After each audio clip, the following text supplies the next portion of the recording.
The tactics buyers use when you're selling your business and how to outsmart them.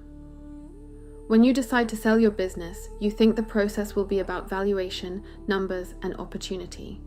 What you quickly realize is that it is also a psychological game. Buyers are rarely just assessing your company, they are assessing you, your urgency, your emotional attachment, your financial stability, your confidence, and they will adjust their tactics accordingly. One of the most common tactics is controlled enthusiasm. They show strong interest early, talk about synergies, expansion, exciting visions for the future. This builds emotional momentum. Once you feel chosen and optimistic, they slow the process down. Delayed responses, extended due diligence, new questions that were not previously relevant. The goal is simple: fatigue you. A tired seller becomes flexible on price.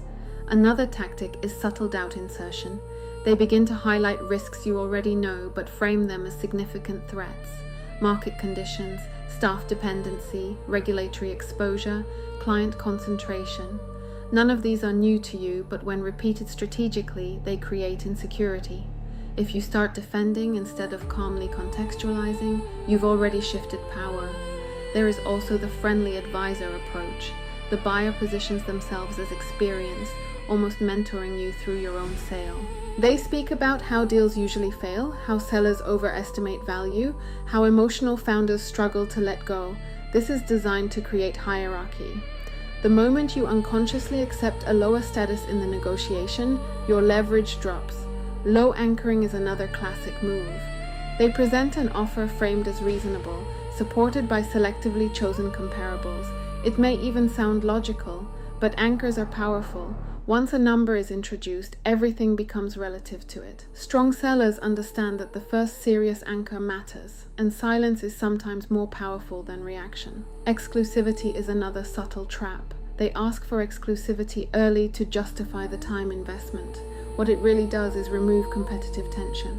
Without other buyers in the background, your negotiating position weakens immediately. Scarcity increases value. Remove scarcity and you reduce pressure on them. The way to outsmart these tactics is not aggression, it is composure, clean financial documentation, multiple interested parties, emotional detachment from the outcome, clear timelines. When you are not desperate, when you are not reactive, when you can walk away, you shift the entire psychological dynamic. Buyers can sense need. They can also sense strength. Selling a business is not just a financial transaction, it is a power negotiation. The strongest position is clarity without urgency. The ability to answer questions without defending, to reject weak offers without emotion, and to remain steady when the other side attempts to destabilize the pace. The business does not determine the final deal.